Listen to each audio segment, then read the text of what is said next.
Hi, I'm Paul Darley, and thanks for tuning into our February issue of Inside Darley.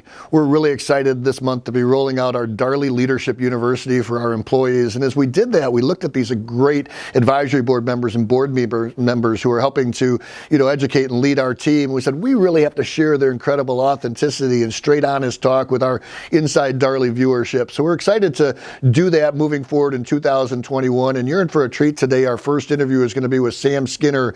He served as Chief of Staff under President Bush 41 in the White House, also Secretary of Transportation. And he's going to talk about the primary challenges for the Biden administration and maybe how they can best address those. He'll also talk about how the vaccine process is being rolled out. He heads up he's chairman of the Chicago Recovery Task Force. And he'll also talk about long-term trends taking place that will impact your business, your organization, your government organization, your fire department.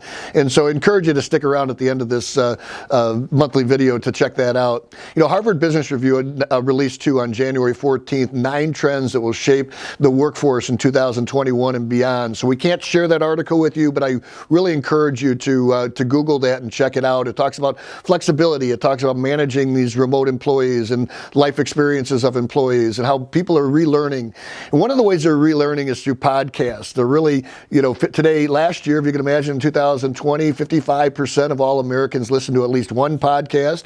24% of Americans listen to multiple podcasts each week, and on average, that's up to 7 podcasts per week. The main reason they do it is because they're just so popular. They save time, and people can do them while they're in their cars and walking around and exercising in their homes or whatever. So there are a few podcasts we'd really like to point out to you. Number one is the Harvard Business HBR channel. It's a free subscription, just incredible interviews. Number 2 is the Leadership Podcast. This is put out by a great friend of mine, Jim Vasilopoulos and Jan Rutherford. January 13th, they actually released episode number 237, which featured Darley Company and myself in an interview on multi-generational leadership. It's about 47 minutes long. Required listening for our Darley employees, but if you have got time and want to check that out, we'd encourage it.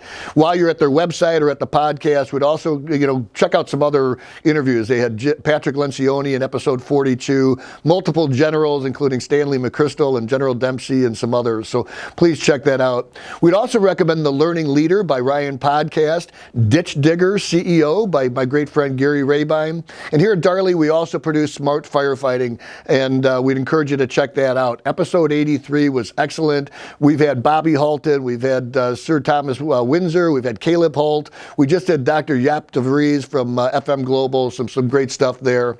And tomorrow, Smart Firefighting, together with LifeScan, is going to be featuring a webinar on Healthy Heart, Happy Firefighters. So we encourage you to check that out. We've attached an attachment for you. And last week I had an opportunity to sit in on a podcast and a special session with Matthew McConaughey. I've always admired and learned a lot from him. We just released a book called Green Lights, and we've attached for you here a copy of the main takeaways from that book. So hopefully you'll check that out. Stick around for Sam Skinner, and thanks for tuning into this issue of Inside Darley. If there's anything we can be doing to support you, we hope you'll reach out to us.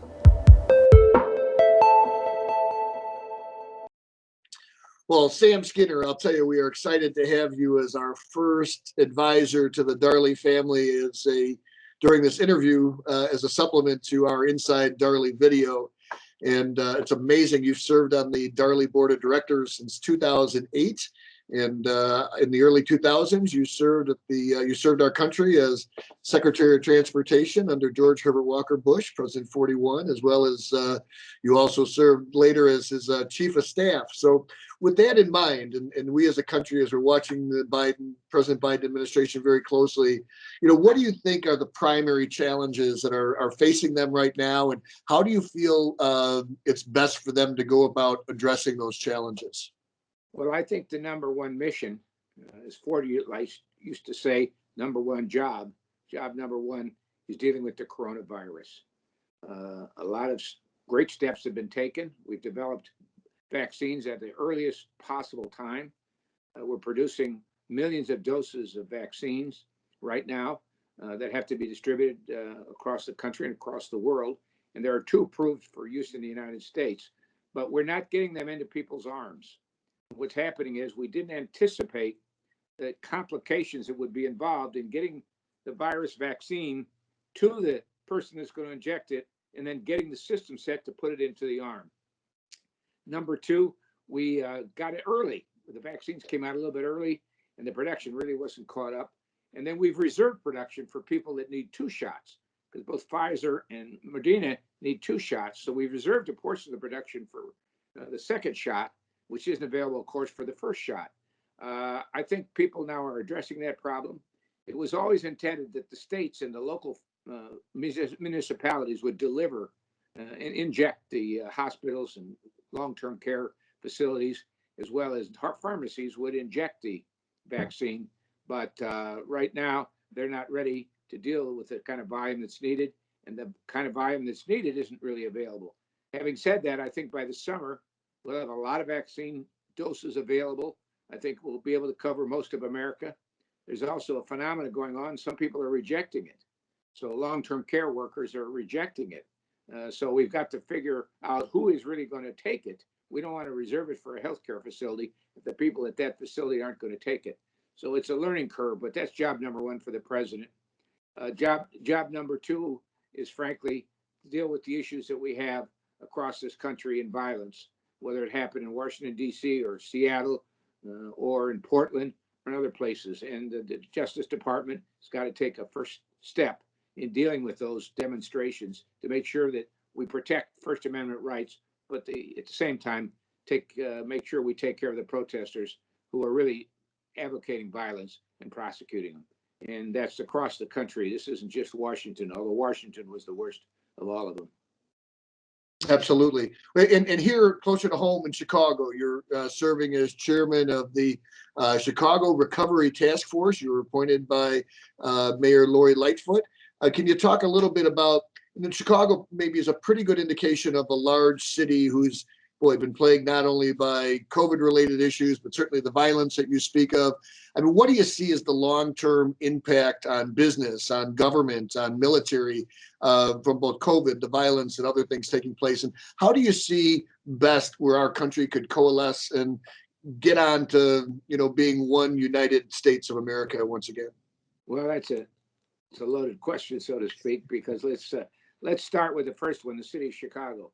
Along with Mayor Lightfoot, I'm the co-chair of the Recovery Task Force, and our job is to help the city recover from the coronavirus, the impacts of that and the implications and the damage that's been done.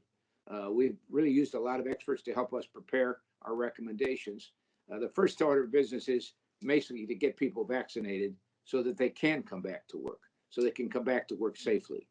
Number 2, we've got to understand that the work environment may change as a result of what we've learned from the virus and what it's done and the implications of it. And I just saw a statistic today that 1 in 10 companies believe that the working environment post-COVID-19 will be the same as it was before COVID-19. That doesn't mean people won't be returning to work, but they won't be returning to work maybe at the same frequency. They may be staggered shifts. They may be working distancing. Obviously, technology is going to play a major role in that. But the statistics right now are people aren't going to come back to work, and they're not going to come to conventions, and they're not going to come to restaurants unless they feel safe. And number 1 is safety from a health viewpoint, and that's the vaccine. And number 2, the second is that we make sure that we protect those places within the city where there's a threat of violence, and we deal with it appropriately. And part of that is just managing demonstrations from the early start of the demonstration and anticipating the problems. A lot of the problems that happened at the Capitol could have been avoided. We could talk about how it happened, why it happened, but it's clear that a number of things that did happen that the government was not ready for. The Capitol Police weren't ready for it. The military was available, but we weren't asked for. And so we're learning now that to anticipate this with intelligence that we gather throughout the world about who's coming to Chicago, who's coming to New York, where they're going to demonstrate, and then making sure those demonstrations occur in places where they're controlled, where the First Amendment rights are protected, but they can't run loose and destroy cities and destroy federal and state office buildings, and in some cases, people's homes. Absolutely. And here you saw the show of support, or the show of force, I should say, during the inauguration, both in Washington as well as state capitals across America. That was very effective. So I think that message finally got a little bit too late, but the message got across, or is getting across now. So that's good. And you asked a good question. The last question is, what's going to happen and how is government at the federal level going to operate going forward? I think we're going to see that the 2 parties are going to have to get together because they can't succeed without each other. And that's what the democracy is supposed to be about. We don't want one party, whether it be Republicans or Democrats, controlling the process. We want a check and balance system. And with 50-50 in the United States Senate, and with a very close majority with one party in the House of Representatives, I think it's going to have to be that they'll work together. And that will basically have to come from the White House and the leadership in the House and the Senate, both minority and majority. We've spent too much time fighting with each other and taking positions with each other instead of saying, what do we do to get everybody working together going forward with one mission? We're not going to agree with what everybody says and wants to be done and what they want to do, but it's clear that we've got to do that to be anywhere close to successful.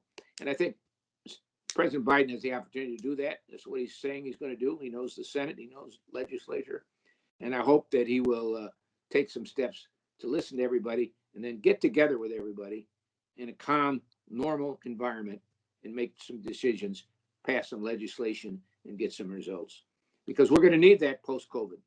That's excellent. And one last question.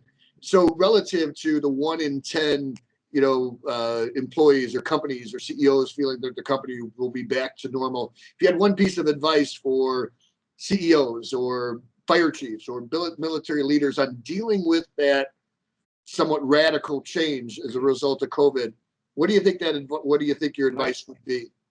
Not make decisions early, to listen to the employees, listen to the customers, listen to your other executives and what they think.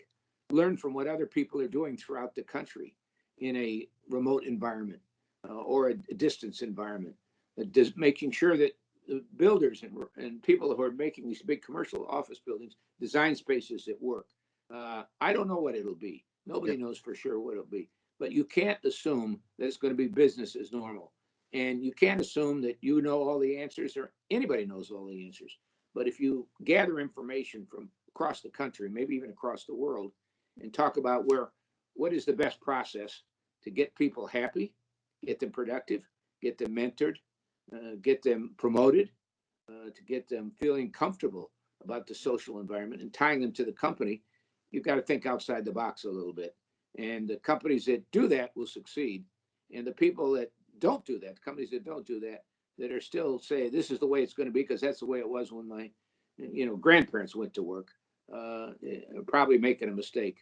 I don't think, my guess is we will not see the 9 to 5 everyday work environment in the major cities throughout the country for the foreseeable future. That doesn't mean we won't have people in the offices, which we will. They will be different schedules, maybe not as many times. Maybe they'll have flex hours and 3 days instead of 5 days. But a lot more will be done remote. But remote is not the answer, in my opinion. It's a combination of using this technology to be more efficient. At the same time, getting the people together, like you've done at Darley, which is over 100 years. Darley works because the people work together, the employees work together, your customers have known each other for, in some cases, 100 years. And they're going to want to operate differently.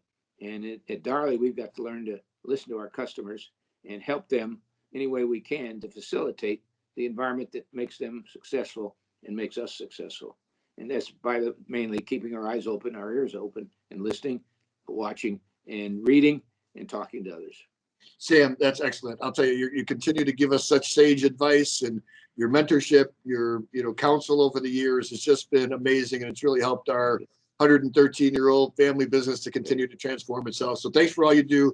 On behalf of all of our listeners here today, thank you, Paul. So much. Appreciate it. I'm going to say, I say 100-year-old company. We're really 113 years. So there you go.